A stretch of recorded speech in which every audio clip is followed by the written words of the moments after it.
సమగ్రమైన అవగాహన ఉంది. అందుకే నేను ఒకటే మాట ఇవ్వండి,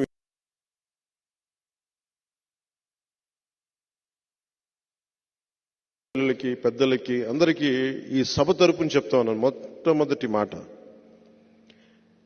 ఒకసారి నేను పని చేయటం మీరు ప్రారంభం చూస్తే మీరు నన్ను ఇంకెప్పటికీ వదలరు, అంత పని చేస్తాను. అందరినీ కలుపుకెళ్లే వ్యక్తిని, సమస్యని తగ్గించే వ్యక్తిని తప్ప సమస్యని పెంచే వ్యక్తిని కాదు. సమాజాన్ని కలిపే వ్యక్తిని తప్ప విడదీసే వ్యక్తిని కాదు. ఇంకా తప్పదు అనుకుంటే తప్ప నేను గొడవ పెట్టుకోను.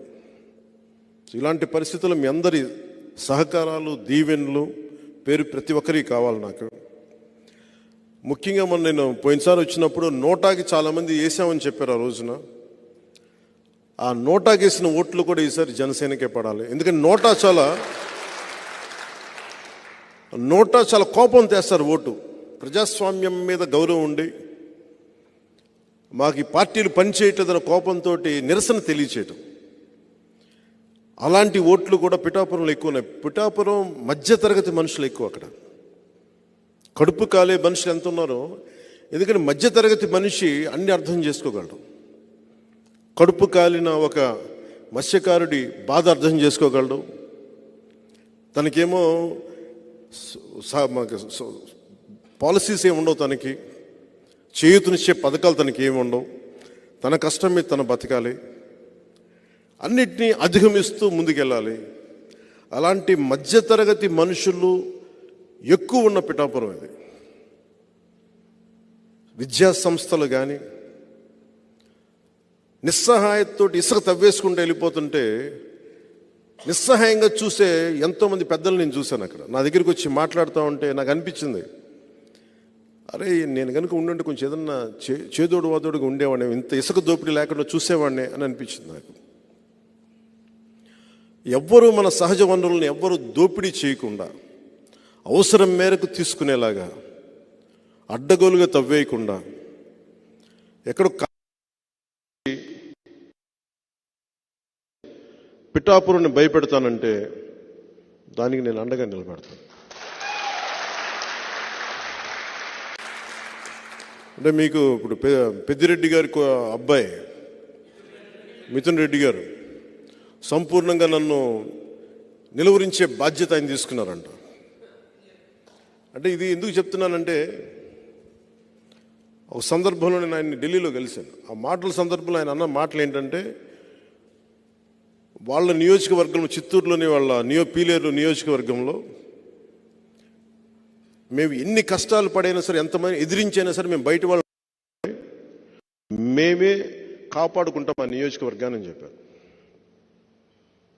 ఇంకెవరిని రానివ్వరండి. అక్కడ మన పార్టీ కోసమే పోయినసారి ఒక యాదవ సమూహాలకు చెందిన ఒక యువకుడు మన పార్టీ తరఫున పోటీ చేస్తే పాపం చాలా భారీగా నామినేషన్ వేశారు, కానీ ఎలక్షన్లో ఓడిపోయారు. మీ ఓట్లు బాగానే వచ్చినాయి. కానీ మొన్న ఈ మధ్యన ఆయన మన పార్టీ నుంచి వెళ్ళిపోయారు, వచ్చిన ఎలక్షన్లు అయిపోయిన తర్వాత. కానీ సొంతగా పార్టీ పెట్టి ఆయన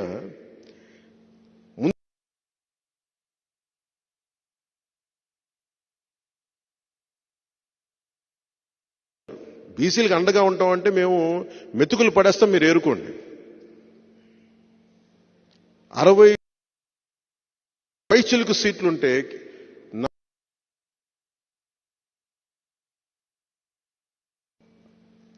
వీళ్ళు కూర్చోబెట్టి బీసీ అండగా ఉంటామని చెప్తారు. వీళ్ళు క్లాస్ వారి గురించి మాట్లాడతారు.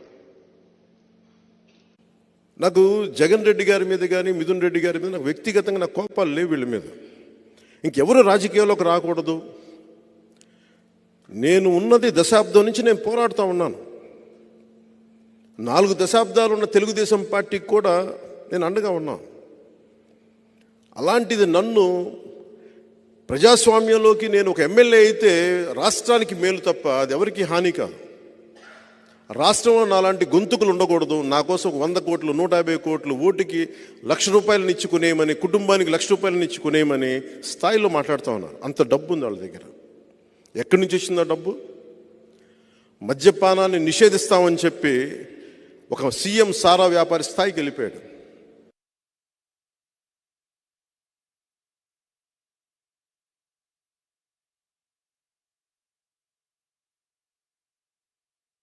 కుటుంబీకులు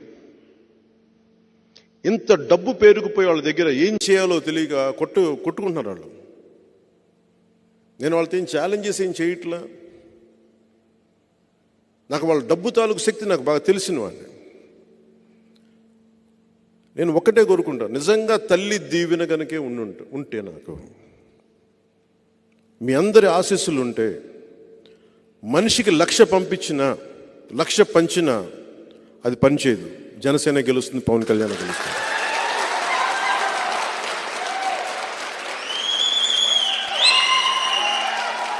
అలాగే వంగ గీత గారిని కూడా మీరు తెలుసో, మీ అందరికీ తెలిసి ఉండొచ్చు, 2009లో మన ద్వారానే రాజకీయాల్లోకి వచ్చారు వాళ్ళు. సమాన్ రావు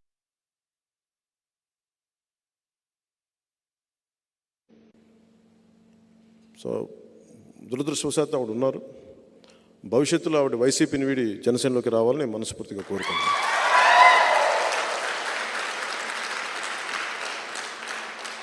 అలాగే కాకినాడ పార్లమెంటు కూడా మనదే.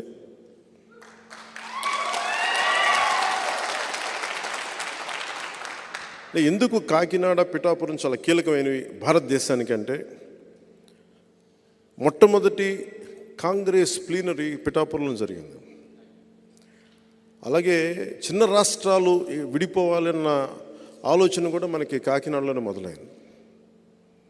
సో కాకినాడ చాలా కీలకమైంది అన్ని మార్పులకి.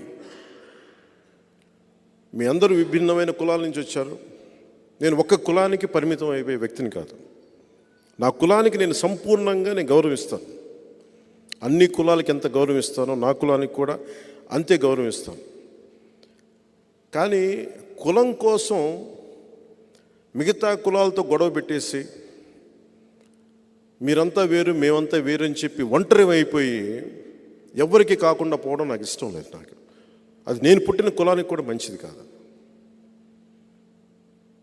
పింక్ డైమండ్ లాగా నేను ఏ పార్టీ అధికారంలో ఉన్నా, ఉదాహరణకి రమణ దీక్షితులు గారు టీటీడీ ప్రధాన అర్చకులు